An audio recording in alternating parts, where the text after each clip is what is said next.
we have Drax here at 125. Awesome looking sculpt, holding his two weapons out nice and wide. I don't know if you can see too well on the webcam. It's not the best webcam, but his tattoos do have a pretty decent amount of detail to them. So do his daggers.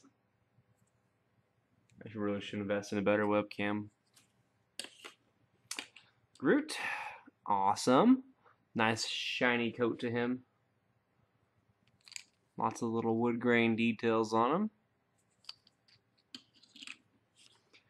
Gamora, probably the least impressive of the sculpts so far. Just scrawny female holding a weapon. I don't really know what much you can do with that, but yeah. 2-point line's 175. And Groot was also 175, by the way. I am Groot. Then you have just Ronan, not Ronan the Accuser, just Ronan. He's got 3 different point lines, 300, 200, and 100. Not exactly a groundbreaking sculpt, but pretty neat looking. It looks pretty intimidating. So let's go over the seats in the package here. Looks like we have our PAC. That's always good. No Captain America snafu. Brand new PAC.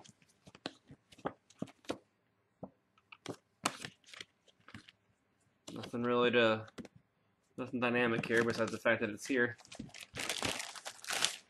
Ooh, the map. I can't wait to see the map. We'll cover that here in a bit. Set to the side for now. Got the new 2014 core rulebook. Cool, cool.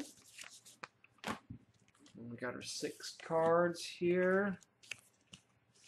Cover those here in a moment. I like how they are including super heavy and light objects in this. You can see we have 2 lights. I'm sorry, ultra lights, lights, heavy, ultra heavy. I like that. Pretty nice. And for terrain tokens, it looks like they changed things up a bit. Barrier, barrier, smoke, smoke, smoke. 2 specials. And on the back you have your, looks like the smokes now have water on the back. And then the hindering ones are special and blocking. I'm sorry. Barrier blocking, yeah. Pretty neat. The new special ones are pretty spiffy. I like that. The water effect would be very helpful. I want to burn off all those special tokens when you're playing on the submarine map for the Deadpool set, Fast Forces set. Look pretty sharp. These smoke ones look pretty sharp too. Nice glossy finish. Barrier ones. Pretty cool looking. Very nice job on these tokens. So here they are, lined up.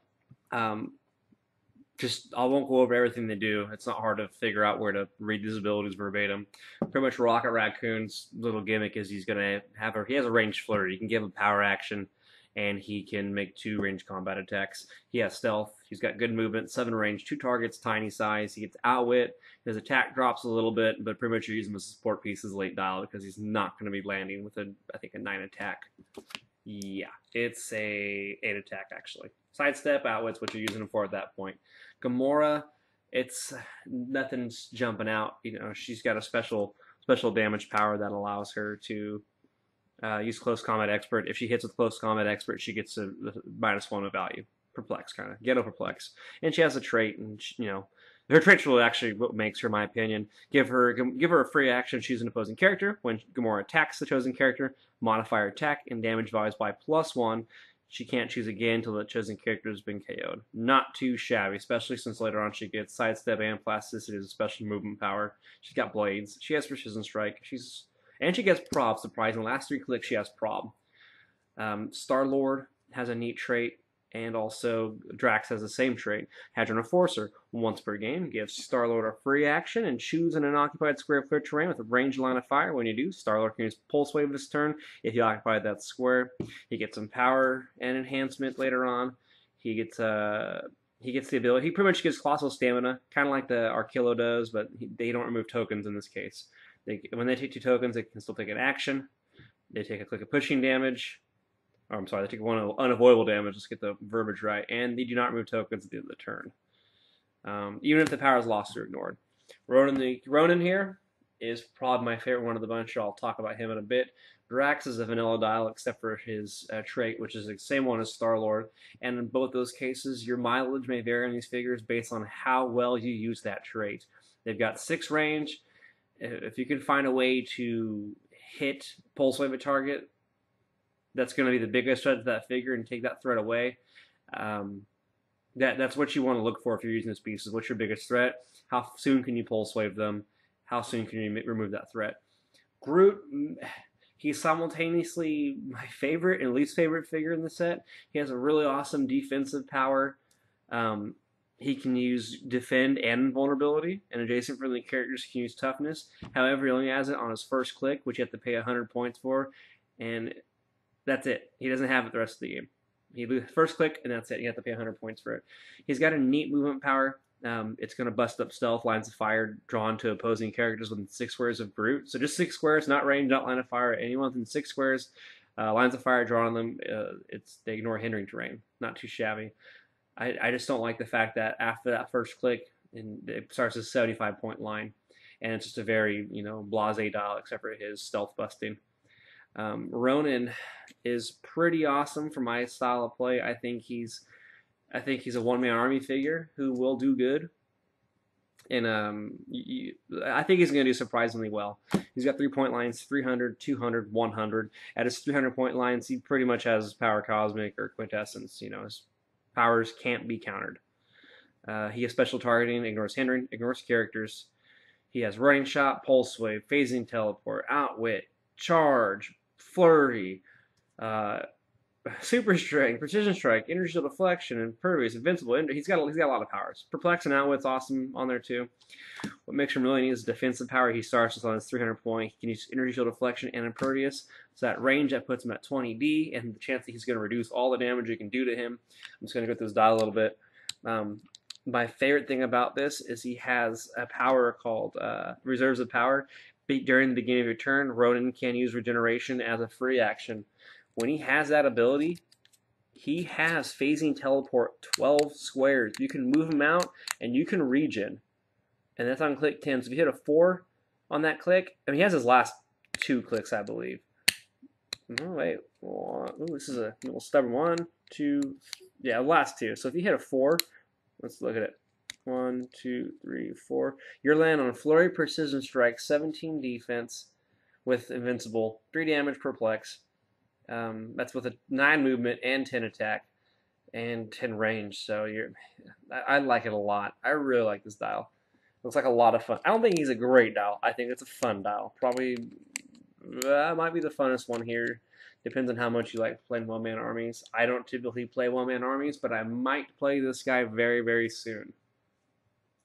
Alright, I am a sucker for good maps, and I must say that the 2 maps that are included in this starter set have left me wanting more. This one is an indoor map. It's the Klin. I'm not sure how well you can see it from the angle we have here, but everything is a single story except for this little square here that features a little bit of hindering terrain, some blocking terrain here, and it's got 3 entry points, and it's actually all blocking except for those entry points. So imagine using that to cut off. There's actually a lot of blocking terrain. Now look at it, blocking to walls, walls, walls here, walls there. Lots of rooms here. Kurth could have a lot of fun on this map. Actually, now that I look at this map a little more, I think I might like it more than I initially did. The other map might be a little more... I wouldn't use this map if you're a beginner. If you want to learn blocking terrain and how to draw lines of fire and cut off lines of fire, this is a good map for you. But if you're like a still beginner player and you're looking for a good map just to have fun, roll dice, and get the basics of the game down, this is going to be the map for you.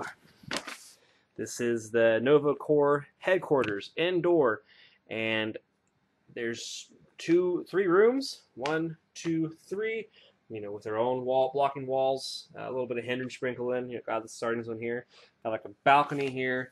This is all the 2nd floor, and then it opens up into a courtyard of sorts down here, where you have blocking terrain, blocking terrain, blocking terrain, blocking terrain, a little bit of hindering It looks like a little more than 16 squares of handling right there. Not too bad. Gives you a little bit of everything there. You can use your stealthers here, or the hindering there. Draw long lines of fire. Yeah, I think I might like this one a little. Maybe this one a little more. But again, if you're a beginner, definitely go this route.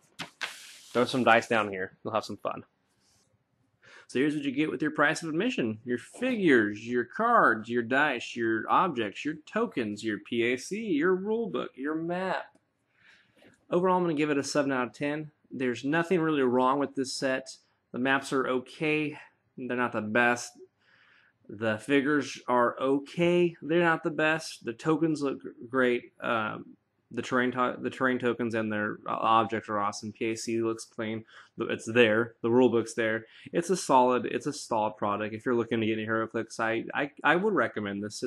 The dials are straightforward. The traits aren't overly complex. The maps have different things for different levels, different skill levels, and the quality of the sculpts are really nice. Very faithful to the movie. So there you have it, the 2 Clicks from KO review of the Guardians of the Galaxy movie set, 6-figure starter set. Hope you enjoyed it. Please like, please share, and I do apologize for the shaky angles and switching up a few things for my format. Well, I'll deviate from that and we'll adjust and it'll look better next time. Until then, I'm Brandon Gaff. Keep on clicking.